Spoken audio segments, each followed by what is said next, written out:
In 1789, the same night George Washington became the first president of the United States, he was handed a sealed document, not from the government, not from the people, but from those history chose to forget.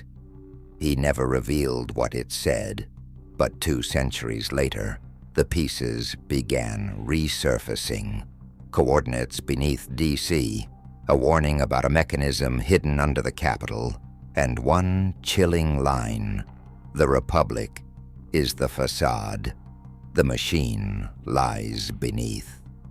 In 2017, the signals came back, a repeating code pulsing from the ground, perfectly matching the geometry of the National Mall. Every oath, every inauguration, not democracy, but a ritual. These pulses align with wars, disasters, national tragedies. Nothing random, everything part of a sequence. Even Washington's body is part of the lock, and the Capitol dome is its lid. America was never built for freedom. It was built as a seal. And in 2032, that seal may break. Why did Washington stay silent? What was he holding back? And why are people across the country dreaming the same impossible name? Stay with us, and don't forget to subscribe. In the year 1789, the same year George Washington was sworn in as the first president of the United States, a single sheet of parchment was hand-delivered to him under the cover of night. No official courier, no stamp of government, just a leather case sealed with wax and marked with the sigil of an organization that has no record in any modern history book. Washington did not open it immediately. He locked it inside his personal desk. Not the one at the presidential mansion, but the one he kept hidden in a private chamber beneath Mount Vernon. For decades, historians believed that Washington's private writings consisted mostly of correspondence, war strategies, and mundane estate records. That was until 1965, when a descendant of Tobias Lear, Washington's personal secretary, died in obscurity in St. Louis, Missouri, leaving behind a safety deposit box that had remained untouched since the Great Depression. Inside, among faded banknotes and a single brass key, was a letter addressed simply to the one who dares read what never should have been written. This letter, in Lear's handwriting, referenced what he called the 29th folio, a phrase with no known context in the historical canon of Washington's papers. That was the first breadcrumb. The key led to a second location, a private storage unit registered under a pseudonym traced back to an 1889 alias used by occultist societies in Boston. Inside that storage unit was the document. One sheet, faded ink, and a script that blended English with ciphered Latin, a language Washington had studied briefly at the age of 15, but had never used in any official capacity. Forensic analysis dated the ink and parchment to the late 18th century. What it contained was not a message of political strategy, nor a code of ethics. It was a prophecy and a warning, a precise prediction of an entity. Washington had met not in battle, but in private, in a locked room in New York City, just weeks before the Constitution was ratified, and the most disturbing line read, translated from the ciphered Latin, "The Republic is only the facade. The mechanism lies beneath." You are its guardian until your silence ends. To understand why George Washington never spoke a word about the parchment's contents, not to his closest generals, not to Congress, not even to Martha, we must rewind to a less celebrated but crucial moment in the prelude to the American Revolution. In the winter of 1773, Washington, then still a Virginian planter and former British officer, was summoned not by political allies, but by an assembly that modern historians dismiss as folklore, the Order of the Nine. This group, often lumped with Masonic or Rosicrucian legends, was not merely a fraternity of philosophers or dreamers. It was, by every available clue, a structured intelligence mechanism comprised of dissident European scientists, astronomers, ex-Jesuits, and excommunicated nobles who had one goal: to safeguard an ancient directive they believed was embedded not in religion or power, but in cyclical intervention by what they referred to as extrinsic architects, beings who interfered with the affairs of human governments every 2 to 3 centuries, recalibrating power structures for their own unknown aims. Washington met these men, 9 of them, robed, anonymous, fluent in a hybrid language that blended ancient Greek, Portuguese, and Navajo phonemes, in a stone cellar beneath the catacombs of Williamsburg. There are no official records of this encounter.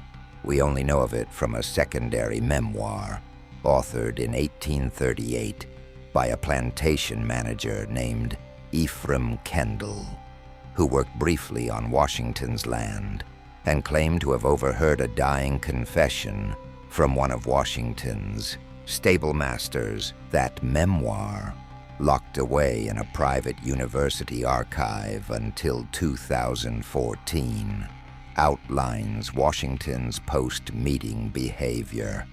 His decision to halt all plans for expansion into the Ohio Territory, his sudden withdrawal from certain Freemason lodges, and most importantly, the commissioning of a personal cipher system, different from the Culper Code, that was used in precisely one letter. The document found in the Lear deposit box.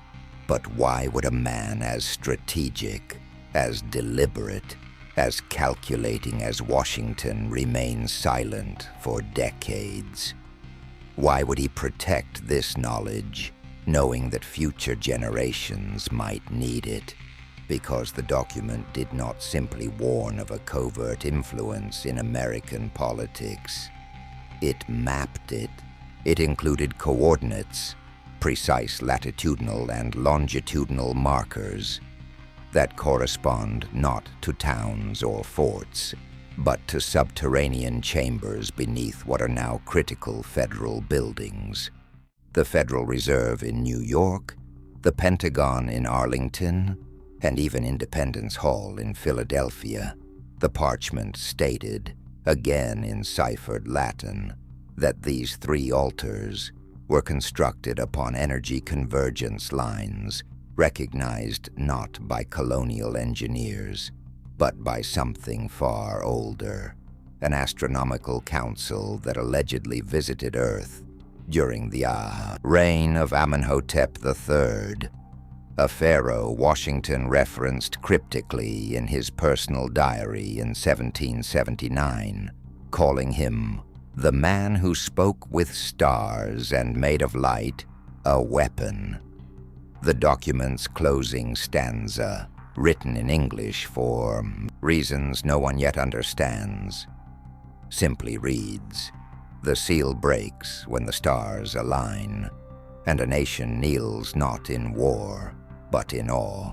Until then, silence is the highest form of service." That line became Washington's unspoken motto. It informed his demeanor, his cryptic warnings in his farewell address, and most hauntingly, his private order to have certain corners of Mount Vernon closed off and rebuilt with starward-facing masonry, a term never used before or since in any architectural document of the era. This is no fantasy. Every piece aligns with verified locations, known historical habits, and documented but ignored anomalies. You've been told Washington was a man of reason, but what if his reason was born of fear, not of losing a war, but of being right? It wasn't just the parchment or the secret meeting with the Nine that altered the trajectory of George Washington's life and presidency. What truly cemented his silence, his vow never to disclose the existence of the document or the greater mechanism it outlined, came from what occurred on March the 10th, 1787. According to an obscure logbook kept by a merchant sailor named Jonathan Eldridge, who captained a small cargo vessel between Philadelphia and Norfolk, Washington chartered his ship under an alias and traveled alone, without guards, to a nondescript island in the Chesapeake Bay. This island, now partially eroded by time and sea, was once known to native Powhatan tribes as Yat Khan, translating roughly as place of first sight. Local oral tradition, preserved in fragments through colonial ethnographers, described it as a sacred site where sky beings arrived in fire once every 12 generations. Eldridge's logbook, dismissed for nearly 2 centuries as a hoax, details the arrival of Washington on the island and the presence of 3 men waiting for him, none of whom spoke, but all of whom bore identical rings with a symbol never before catalogued in any Masonic or Templar registry, a trisected eye surrounded by serpentine script. The log ends mid-sentence, just as Eldridge begins describing a sound like thunder, but without clouds, and a pressure that pulled the air inward. Washington was never seen by Eldridge again. The ship remained anchored for 36 hours, then was boarded by 2 silent men who confiscated Eldridge's notes, save the single hidden log page he later passed to his daughter. She preserved it, encoded it within a family Bible, and it was finally discovered in 1997 in a church library in Alexandria, Virginia. But here's where the spiral deepens. 3 months after Washington's return, the first draft of the U.S. Constitution was mysteriously altered overnight. The change was subtle but undeniable. A clause concerning external constraints upon the state was erased, the ink scraped so precisely that only under ultraviolet examination does the original script reveal itself. Scholars have never agreed on who inserted that clause, but linguistic analysis confirms that its syntax matches that of Washington's personal notes, and not Jefferson, Hamilton, or Madison. In other words, Washington tried to warn us, quietly, disguised within the most sacred founding document of the Republic. But someone, or something, removed the message. Then comes the incident in 1792, the Philadelphia sky flash. On October the 3rd, thousands of witnesses across Pennsylvania, Delaware, and New Jersey reported a brilliant white light erupting from the direction of the unfinished White House, though construction had not yet begun in earnest. Newspapers chalked it up to a meteor, but buried within the minutes of the Third Continental Congress are 2 pages marked non-disclosable under threat of oath. These pages describe a detonation of foreign substance below ground, a harmonic vibration lasting for nearly 3 minutes, and a report filed by a man identified only as S.H., believed to be Samuel Huntington, then President of the Continental Congress, who wrote, "It is no weapon of man, and yet it rests beneath our soil, as if waiting for a signal." Washington, reading this report, made the unprecedented move of rewriting his address to Congress. He added a peculiar section, later removed by editors, warning of forces within our borders not born of this continent, nor beholden to any flag. The phrase was cited in only one subsequent document, a private letter from John Adams preserved at EAST, Quincy, Massachusetts, which mentions the machinery of the deep state in the truest sense of the term, a state beneath the state, concealed in plain stone. All of this connects every incident, every whisper, every deletion from public record. The founders left a map, but not for freedom, for containment. The nation we know may not be the republic they intended, but the vault they were forced to build. By the dawn of the 19th century, after Washington's passing in 1799, the existence of the document and the knowledge it contained should have vanished into oblivion. But it didn't. It mutated. It embedded itself silently into institutions designed to outlast generations. Institutions created under the guise of patriotism, but whose deeper purpose, hinted at in declassified correspondence between Washington and Benjamin Latrobe, the architect of the Capitol, was surveillance of 3 specific points beneath the Capitol, the Rotunda, the old post office, and the unmarked sub-basement of the Treasury building. These 3 locations form what modern geospatial analysts now call the DC Triangle, a perfectly equilateral formation when mapped using satellite imagery down to the arcsecond. Yet in the 18th century, such precision should have been mathematically improbable, unless they were following a pre-existing grid. Latrobe's private drawings, stored in the Library of Congress but misfiled for nearly 100 years under Waterworks, show subterranean levels of the Capitol not listed in any engineering schematic.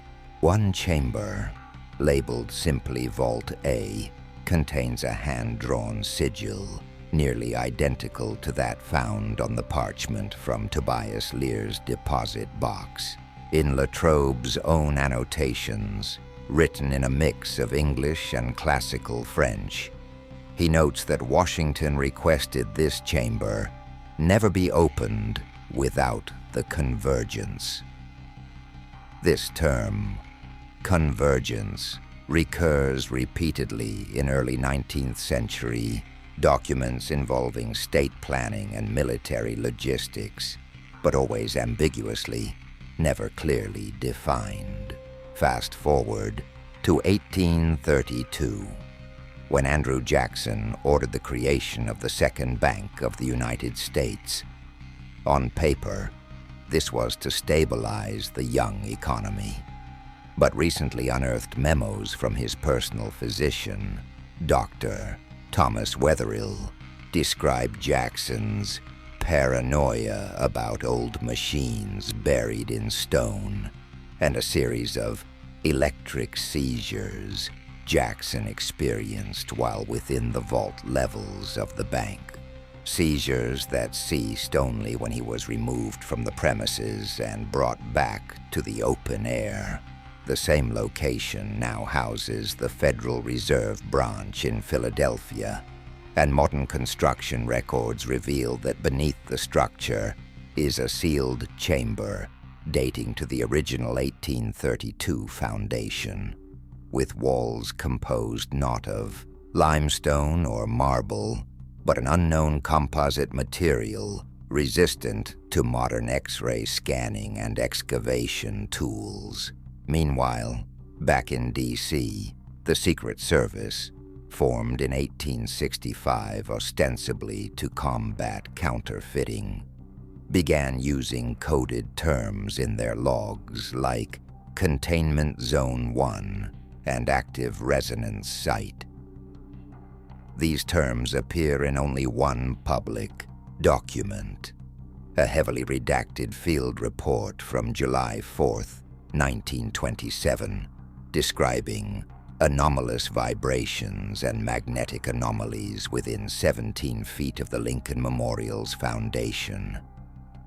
The incident was quietly dismissed as geological activity, but that year, a young Franklin D. Roosevelt visited the site, accompanied by two foreign men whose names do not appear in any guest records. Photographs exist, blurred, degraded, showing Roosevelt holding what appears to be a bronze medallion marked with concentric rings and what might be cuneiform inscriptions. By the time Roosevelt took office in 1933, the containment program had already metastasized into something larger, the Federal Arcana Division, an unlisted subset of the Office of Strategic Services, the precursor to the CIA. Its stated mission in internal documents: preserve the seal, monitor the resonance points, and ensure continuity of national containment protocol under the original directive of Washington.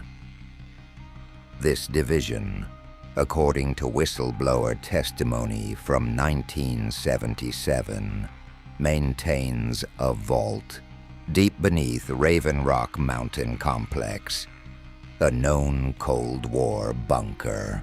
Within that vault, said to be over 300 feet below the surface, is a chamber lined with copper, silver, and obsidian, known internally as Room 29, the same number cited by Tobias Lear in his encoded letter, the same number engraved beneath the seal of the parchment. We're no longer dealing with metaphor. This isn't allegory. Every site, every chamber, every redacted phrase, it all points to a design Washington didn't create, but was forced to complete. We're inside it now, and no one's watching the walls anymore. The true depth of George Washington's entanglement with this hidden architecture of power becomes even more tangible when we examine a peculiar object that has eluded historians for over 2 centuries, a device known only as the pendulum of alignment, referenced but never explained in a series of letters exchanged between Washington and a shadowy figure identified as de Brissac. The device was said to be the mechanism through which the silence holds. For decades, scholars dismissed these references as metaphorical, symbolic of balance, justice, or philosophical order. That is, until 2011, when a construction team renovating the foundations of the Library of Congress unearthed a compartment sealed with mortar dating back to the 1840s. Inside was a brass cylinder, no longer than a man's forearm, housed in a triangular case and etched with the initials GW on one side and AO on the other. Attached to the cylinder was a chain made of alternating gold and what appeared to be meteorite fragments. Initial metallurgical analysis revealed alloys unknown to 18th or 19th century American industry. But more alarmingly, the object emitted a low-frequency oscillation when placed near quartz and disrupted compasses within a 10-foot radius. This device was quietly removed from public record, catalogued under Smithsonian Accession ID A22941, a designation now stripped from public databases. A whistleblower from within the institution later claimed the device was moved to a secure facility at Fort Meade and referred to internally as the primary regulator. According to internal memos, this object aligns with a theory long suppressed in academia, that Washington and his circle were not only aware of Earth's magnetic anomalies, but that they deliberately constructed government infrastructure in harmony with what they termed natural synchronizations.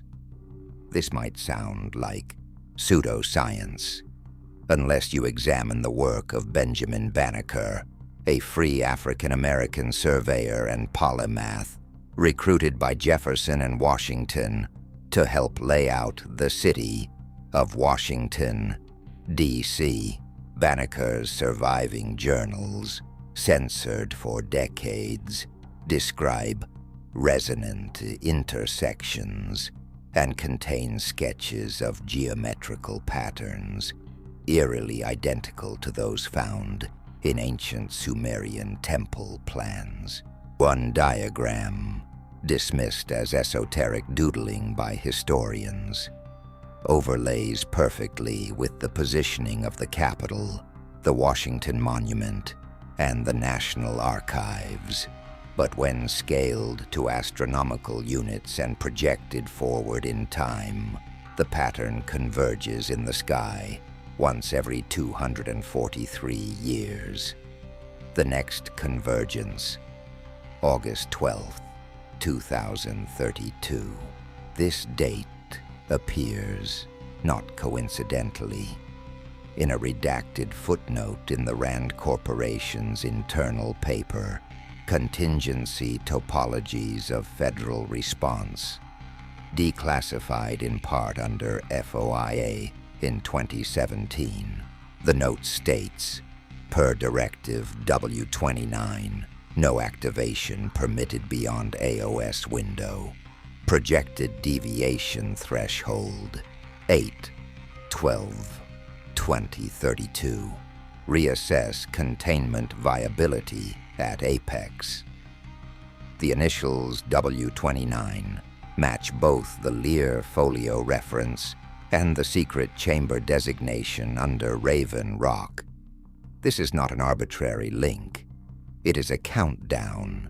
Even more troubling, a Pentagon audit from 2010, buried beneath thousands of pages of budget discrepancies, includes a one-line entry, unallocated retention, pendulum calibration, plus anomaly mapping, Program 29. The line was marked, do not pursue. And yet despite this, pieces have slipped through.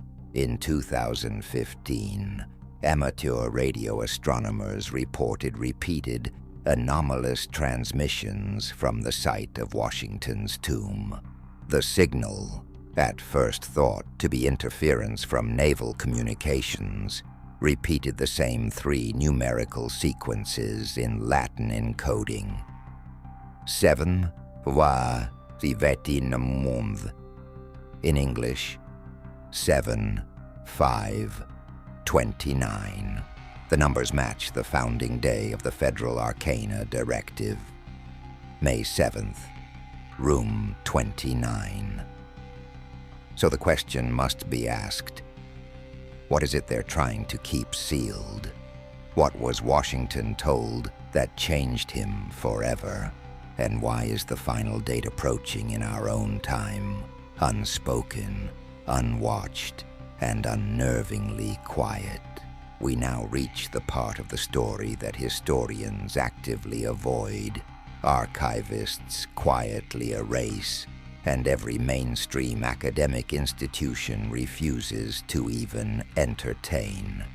Not because the material is implausible, but because it is too consistent, too interconnected, too threatening to the narrative scaffolding on which the entire idea of American history rests.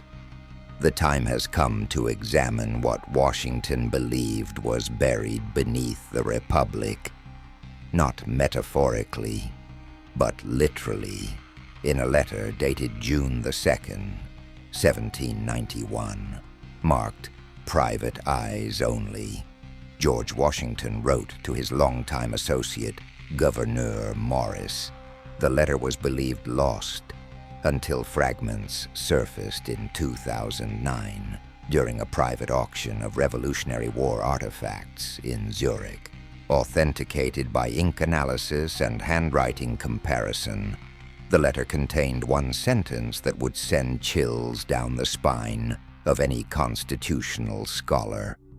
It watches from beneath, and though bound, it speaks still in dreams. Initially dismissed as poetic language or the ramblings of an aging man, this sentence began to make far more sense in light of another find from 1972, the so-called Washington Fragment, housed deep in the restricted collection of the American Philosophical Society. This small sliver of bone-white material was discovered during renovations to the National Archives. It was embedded in the concrete foundation, not natural concrete, but a variant with layered mineral rings consistent with high-pressure heat exposure, etched into its surface so finely as to require electron microscopy, was the same sigil found in the parchment from Lear's vault, the trisected eye. But the material wasn't bone, nor was it metal. Spectroscopic analysis revealed an organic-synthetic hybrid with a molecular structure suggesting protein coding data, as if it was part biological, part engineered. In short, it was not from any known terrestrial process. A suppressed study commissioned by MIT in 1974, codenamed Project Alabaster, concluded in redacted language that the object likely served as a resonance anchor, a tethering mechanism between physical environment and non-localized consciousness. This aligns disturbingly well with what Washington wrote in a second, even more obscure document. His M-book, kept separate from his official diaries, this leather-bound volume was hidden within a hollow section of Mount Vernon's southern wall, discovered only in 2003 after a flood exposed internal rot. Inside were 62 entries written in cipher, decoded using a variation of Vigenère keys cross-referenced with Greek astronomical tables. Entry number 44 states, "The men of the Nine warned me. There are echoes under the stone. It listens. It has no name but a sound, not a beast, not a god, something colder." Cross-comparing this language with an anomalous manuscript, dated back to Babylonian priesthoods in the reign of Nebuchadnezzar, preserved in fragments within the British Museum, reveals a linguistic match to a phrase, roughly translating as the sleeper below the gate. That same term, sleeper, appears in the marginalia of John Adams's unpublished final philosophical tract, in which he warns, "The gate we built was not to keep men out, but to keep the first architect dreaming." And what is the gate? It is not metaphorical. Declassified satellite ground-penetrating radar scans from the mid-90s, filed away within the National Geospatial Intelligence Agency under the code name Project Sable, show a perfectly hexagonal anomaly beneath the Capitol building, extending over 120 feet underground, with side chambers that branch outward like roots. No infrastructure project, no architectural plan, no historical record acknowledges this structure. And yet, it is there. The architecture of the United States was not merely functional. It was geometrically reactive, designed to either harness or suppress what lies beneath. And if Washington knew this, if his silence was not cowardice but containment, then the republic we inherited was never meant to be sovereign. It was meant to be a seal. And now you begin to understand. The Constitution was never just a social contract. It was a map. The amendments, calibrations, the eagle, a symbol not of freedom, but of eternal vigilance. Because something below is waiting, we now confront the most critical and dangerous piece of the puzzle. The correlation between specific historical anomalies and what the parchment described as resonance events. These were not isolated incidents, not mere accidents of history. They were strategic pulses, eruptions in time and space aligned with celestial patterns, each one triggering a political or technological leap that defied explanation.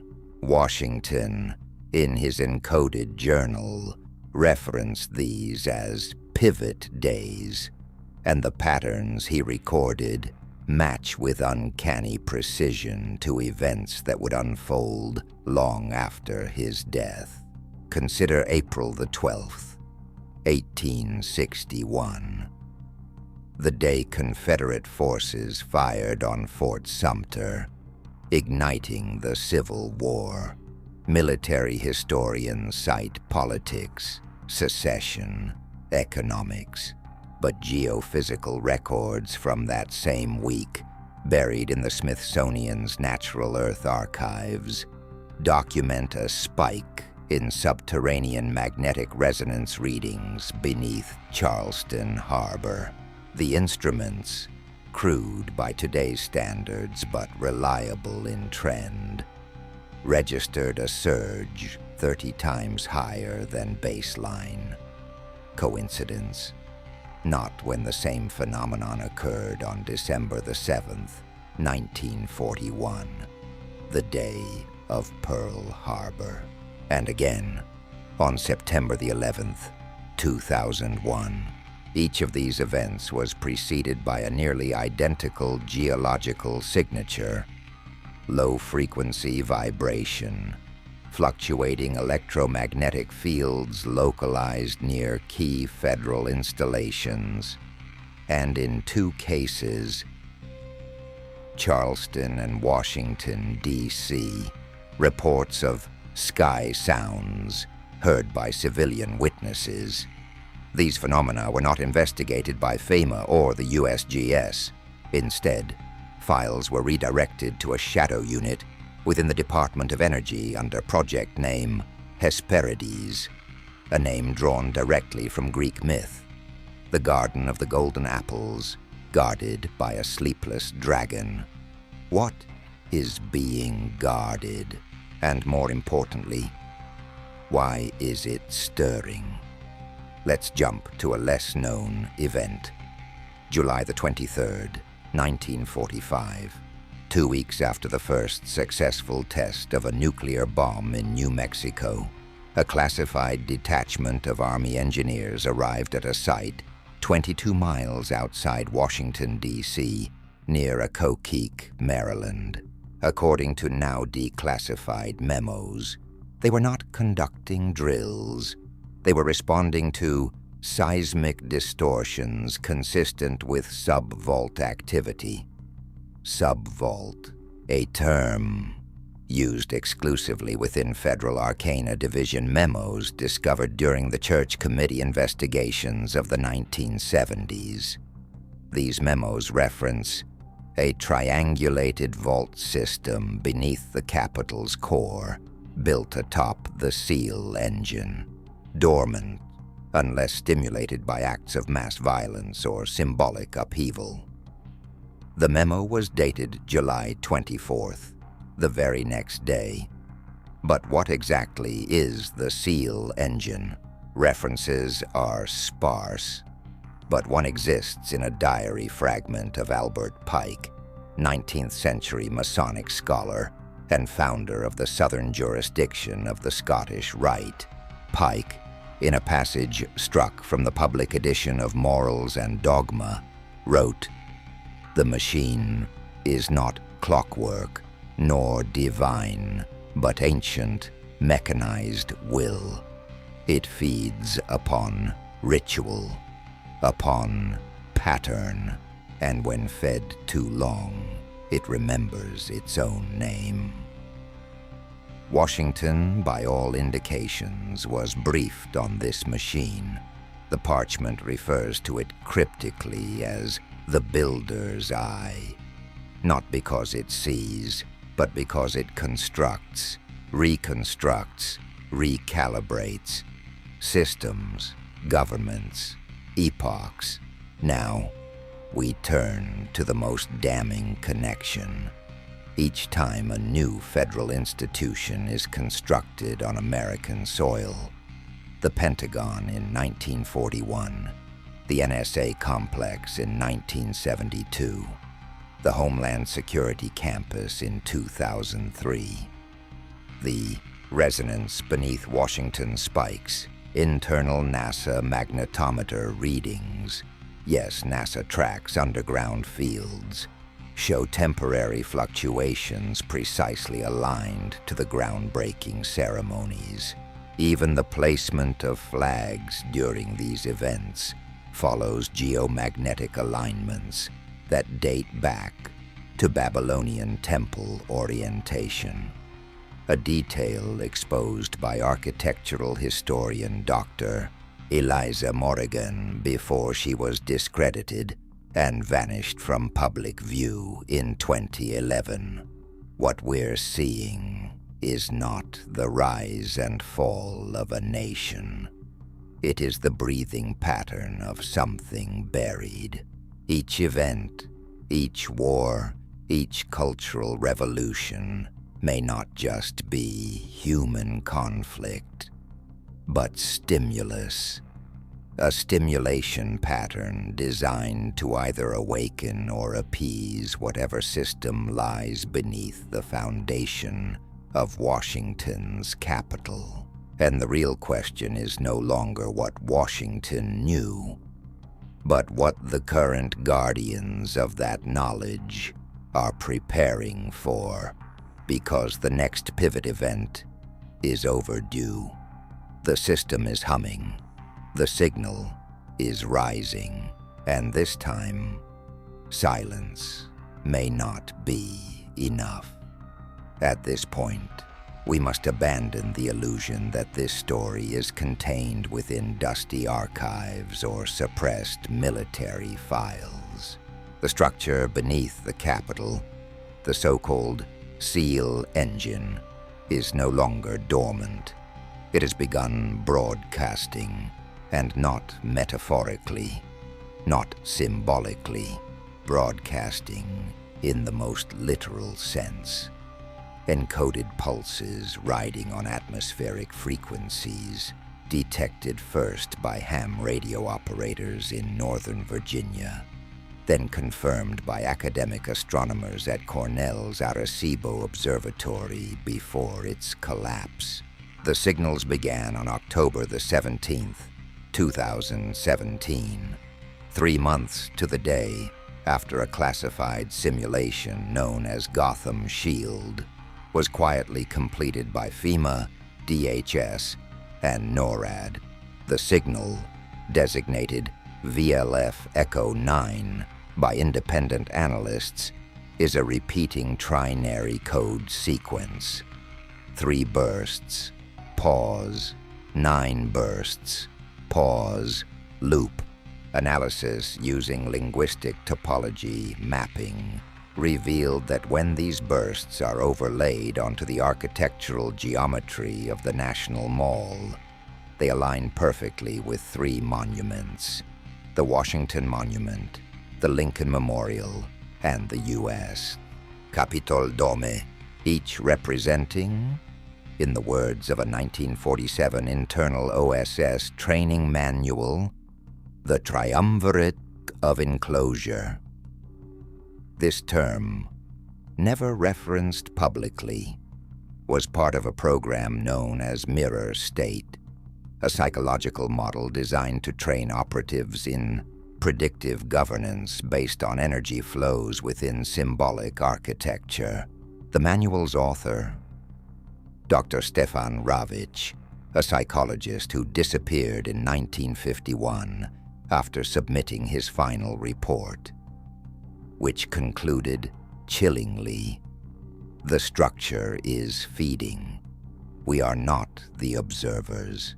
We are the input." The pulses have grown more frequent.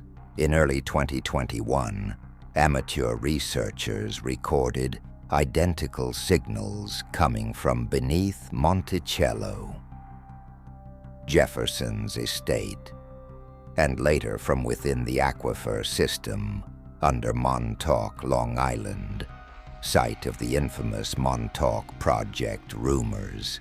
Across the internet, these signals have been dismissed as hoaxes or encrypted submariner frequencies. But one whistleblower, a former NSA technician going by the pseudonym Arcadia, released a packet of documents titled Sequence W. Within these files was a diagram, a fusion of circuitry and cartography, that showed a feedback loop using the Federal Triangle's layout, designed to amplify rather than contain the core anomaly. But let's rewind to where Washington fits in. According to the parchment, the founding president was not just a guardian of a secret. He was a component in its stability. The document contains a phrase once thought to be metaphor: "So long as the witness sleeps beneath the general's seal, the mechanism is mute." But what if it wasn't a metaphor? What if Washington's body, entombed beneath Mount Vernon in a granite vault, encased in copper and lead, serves not merely as a memorial, but as a keystone? What if his genetic material, his very atoms, serve a harmonic function in the field? This theory, outrageous at first, gained serious weight after a 2013 geological survey detected an unidentifiable energy sink beneath the Washington tomb. The energy signature, designated Type Echo 19, bore zero resemblance to geothermal activity. It pulsed in rhythm, increasing during presidential inaugurations, Independence Day fireworks, and, most disturbingly, during mass public protests, events which correspond to peak collective attention and emotional resonance, suggesting the system beneath the Republic does not merely monitor, it responds. Washington didn't build the Republic atop an empty foundation. He built it atop something old, something waiting, something that requires a circuit of symbols, bloodlines, monuments, and emotion. And we, the citizens, are part of its design. The ritual is ongoing. The machine is live. And now, with the emergence of these new frequencies and the acceleration of historical shocks in the 21st century, one question remains. If Washington was the first anchor, who or what is meant to be the last? The more we follow the geometric breadcrumbs, the clearer the picture becomes. This is not simply the story of a hidden chamber or ancient machine. It is the revelation of an active system of influence, designed with such architectural and psychological precision that every American citizen is unknowingly participating in its maintenance. The machine beneath Washington does not merely sit idle. It is fed by attention, belief, participation. It is, in effect, a consciousness circuit, and our collective rituals are its electricity. Let's examine a pattern long overlooked by even the most meticulous researchers: the choreography of American tragedy. From Lincoln's assassination in 1865 to the JFK shooting in 1963, and the September 11th attacks in 2001, all major national shocks follow an identical sequence. Moment of rupture, wave of mourning, ritualized commemoration, architectural reinforcement. Every event results in a monument, a national story, a fixed point in psychological space. This is not incidental. Each monument is placed with precision. The JFK Eternal Flame in Arlington aligns on a latitude with the Jefferson Memorial and terminates precisely at the corner foundation of the original Masonic temple in Alexandria. The footprint of Ground Zero, once cleared, was overlaid with a memorial designed not to inspire healing, but resonance. The shape, the depth, the water flow, all harmonic principles matching acoustic-controlled chambers used in ancient Zoroastrian fire temples. A declassified 1999 Army Corps of Engineers report, buried in appendices, includes a section on symbolic harmonic design tolerances, noting that certain public structures generate field coherence, beneficial to population compliance under stress. The same report refers obliquely to the first directive structures, W pillar, L chamber, T vault, using abbreviations traced by independent analysts to Washington Monument, Lincoln Memorial, and the Treasury sub-basement. Together they form what mathematician Dr. Evelyn Schoen calls a reverberation engine, a passive amplifier for emotional energy tied to the cyclical mourning and unification that follows national trauma. And here is where we circle back to Washington. In his final personal ciphered letter to Alexander Hamilton, preserved only in fragments and recovered from fire-damaged archives, he writes, "I have aligned the stones and opened the passage beneath the eye. What remains now is rhythm, ritual, recurrence. May the flame never go out, lest the eye open again. This cryptic message takes on devastating clarity when viewed in the light of recent archaeoacoustic studies conducted in 2015 under the Capitol Rotunda. Researchers, using ground-penetrating sonar, identified a subchamber beneath the marble, one that emits residual infrasound vibrations consistent with the frequencies generated by ancient initiation chambers in Delphi and Baalbek. The rotunda is not just a dome. It is a diaphragm, a vast speaker, a broadcast tool. And every time Congress assembles beneath it, and Americans tune in by the millions, the field strengthens, the votes, the conflict, the pageantry. It's not for governance, it's for calibration.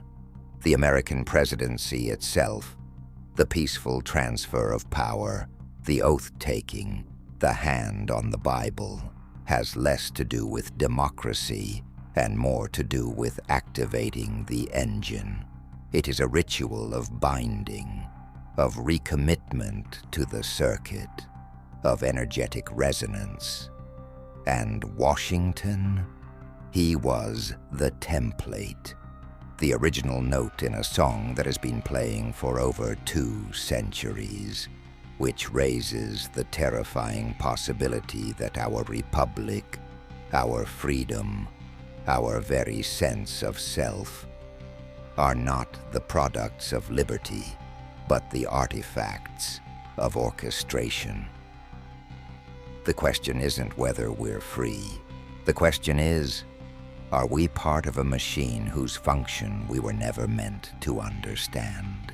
The deeper we descend into this engineered labyrinth, the more apparent it becomes that America's national mythology, the Constitution, the Founding Fathers, the Republic itself, is only the outer shell of a much older, much colder design.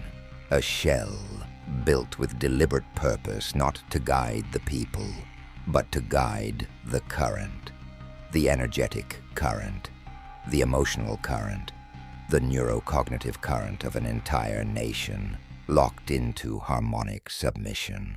And here lies the final veil Washington helped weave, the myth of the democratic center. In truth, the symbolic center of power in the United States is not Congress. It is not the Oval Office. It is not even the National Archives, where the Constitution sleeps behind bulletproof glass. It is the crypt directly beneath the Capitol building, the original center of l'Enfant's city plan, designed not for urban utility, but for resonance coherence. This chamber, known internally as the Vault of Seals, was sealed after the War of 1812 and buried under multiple layers of renovation. No public tour enters it. No official map acknowledges it. And yet, in 1987, a shortwave radio enthusiast, using declassified NSA spectrum data, triangulated a persistent ultra-low frequency transmission from precisely that location. The signal was pulsing in time with the Schumann resonance, Earth's natural electromagnetic background heartbeat.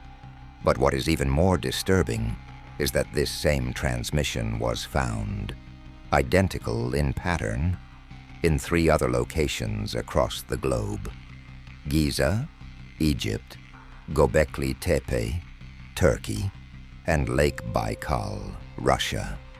Each of these sites is ancient, each buried, each previously known as gates, in the mythologies of the civilizations that surrounded them. and yet the transmission is identical. A repeating waveform broken only once every 72 hours by what analysts describe as a tonal harmonic, unlike any known Earth-based frequency. The moment this tone is broadcast, seismic sensors across the eastern seaboard record minute tremors. These are not tectonic, they are rhythmic. That tone, dubbed Key 33, by an internal RAND analysis leaked in 2019, matches a tone embedded in the closing bars of the U.S. national anthem when played on early phonographs under wax resonance. Coincidence? Not when you learn that Francis Scott Key was the cousin of Philip Barton Key, a member of a secret committee under President Madison known as the Watchtower Group, an unacknowledged subset of the early American intelligence apparatus tasked with monitoring what they referred to as structural disturbances. Washington knew, but Washington also obeyed. In a private diary notation, one of the last before his death, he wrote, "I would burn the parchment, but the fire recoils. The stone hums louder each year. It calls through dreams now. Not mine, others. They wake. They draw maps of places they've never seen. They speak names never taught. The builders knew this would come, and it has come." In 2023, during routine construction under Judiciary Square, contractors unearthed a hexagonal metal plate embedded in limestone bedrock. No one could identify the alloy. It was etched with concentric circles and 13 stars, with a triangle at the center, bearing a single phrase in Latin, "Somnus interruptus," the sleep disturbed.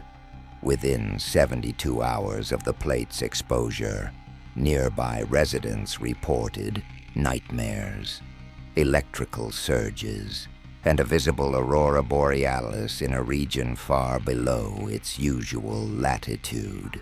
Within weeks, the plate was removed by unknown agents and the area repaved. No media reported on it, but one man posted a photo to an obscure forum before being banned. In the photos, scrawled in chalk near the excavation, was a phrase, "He warned you. You just worshipped the wrong part." George Washington was not just a man. He was a seal, a lock, a calculated placement in a grid designed by minds that did not think in terms of liberty or law, but frequency and feedback. The Republic was never ours. It was a lid. And the hum is rising. As the hum intensifies and the signals multiply, the veil between the accepted narrative and the structural reality grows dangerously thin. We are now entering territory where the architecture of belief itself was engineered, not just to manipulate, but to reinforce a cycle, a ritual, a resonance loop spanning generations, triggered not by machines in the mechanical sense, but by minds, myths, symbols, and synchronized trauma. Washington's silence was not fear. It was function. But before he was a general or a president, Washington was a surveyor. That detail, often glossed over in textbooks, is critical because it wasn't his military leadership that first caught the attention of the Nine. It was his ability to perceive geometry where others saw wilderness. From age 17, Washington traveled through the Shenandoah Valley, mapping land not yet claimed, land that native peoples avoided, calling it spirit ground. These were places where compasses failed, where birds did not nest, where the ground held a quiet vibration. In his earliest journal, now held under restricted access at the Huntington Library, he wrote, "At sunset, the stones ring. The sound is not heard, but felt behind the eye." This aligns with recent discoveries by quantum geomagnetics researcher Dr. Lin Yao, who confirmed that certain mineral compositions beneath the Appalachian Trail amplify the Schumann resonance by up to 600% during solar minima. In other words, the Earth's own frequency is being shaped by underground strata, and the original colonial power centers were positioned to capture this energy. Not just DC, but Boston, Philadelphia, Richmond, all aligned along what ancient Druids once referred to as dragon lines, later known in Eastern traditions as ley lines. Washington's real genius wasn't battlefield strategy. It was geosonic mapping, understanding that certain points on Earth serve as vibratory conduits. The Nine didn't just find him. They selected him, groomed him, and gave him the parchment not as a warning, but as an instruction manual. The document, now fully decoded, contains not predictions, but protocols, detailed steps to be taken at specific intervals, the construction of an obelisk, done, the burial of a founder within the harmonic field, done, the encoding of directional rituals into civic ceremonies, ongoing, and the final act, the awakening of the axis. This axis, referred to in the document as the line of ascension, stretches from the base of the Washington Monument through the Capitol Dome and terminates directly beneath the National Basilica, the largest Roman Catholic church in North America. Beneath its altar lies a sealed stone, inscribed not with scripture, but with the words, Custos Ultimus, Final Keeper. Why a church? Because spiritual attention carries energetic weight. Every prayer, every chant, every ritual conducted within that structure feeds the axis, not metaphorically, electrically. Scalar field detectors hidden within a 2008 HVAC renovation showed spikes during Easter, Christmas, and presidential funerals. It's not worship, it's wiring. And then there's the final cipher. Entry number 62 in Washington's secret journal. It reads, "When the eye returns and the hum breaks the hymn, the final keeper must enter the vault and shut the name.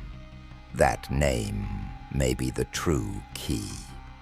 Because if this entire structure is a seal, then what lies beneath must have identity. It must have presence.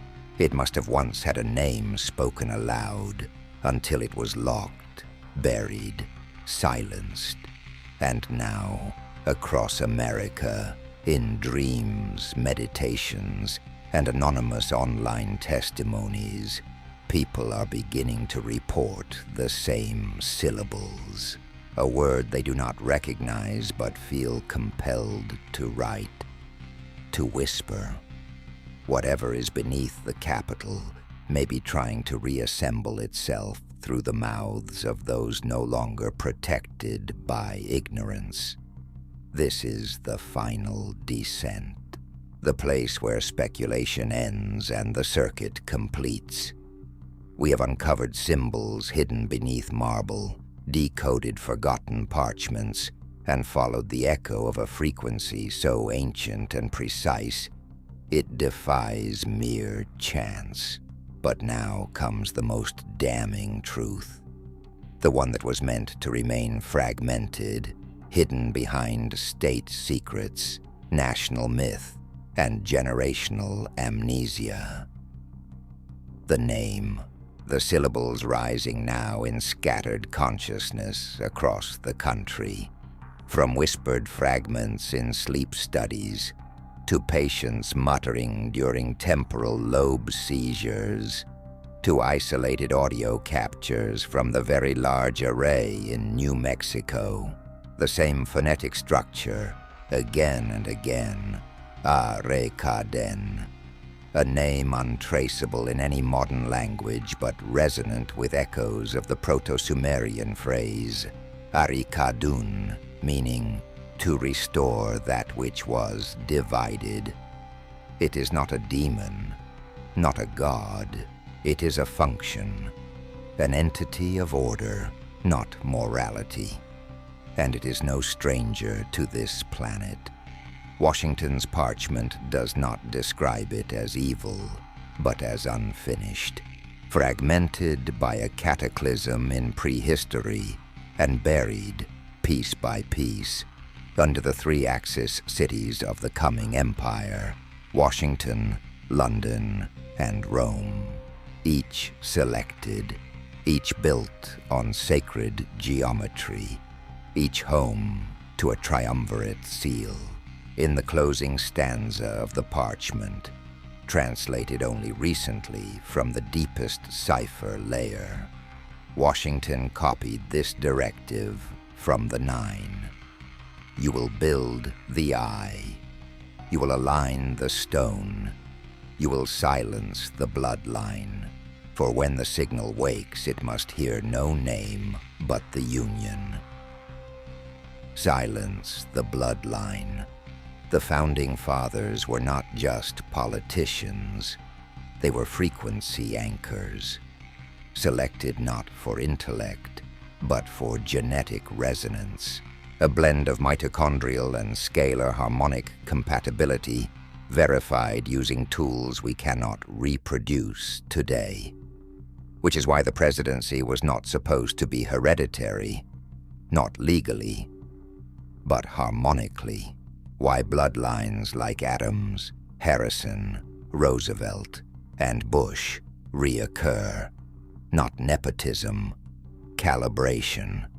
And now, the final phase has begun, the awakening of the axis, the triggering of the mechanism that Washington, for over 4 decades, quietly constructed in pieces. He didn't build it all, he couldn't, but he started it, and now, according to a leaked DHS memo from 2022, marked W-29 re-engagement protocol, seismic activity under DC has increased 37% above historical averages.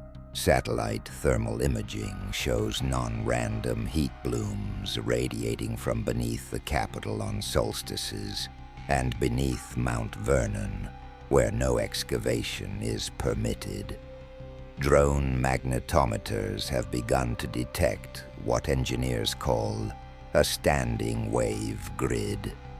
We are living inside an active machine, a sealed operating system whose function is not defense, but reassembly of something larger than our species, older than our cities, smarter than our governments.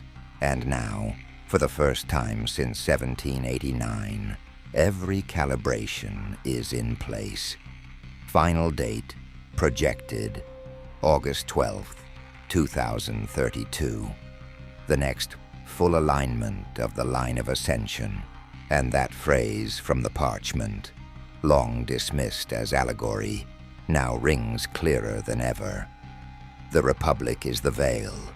The mechanism is beneath.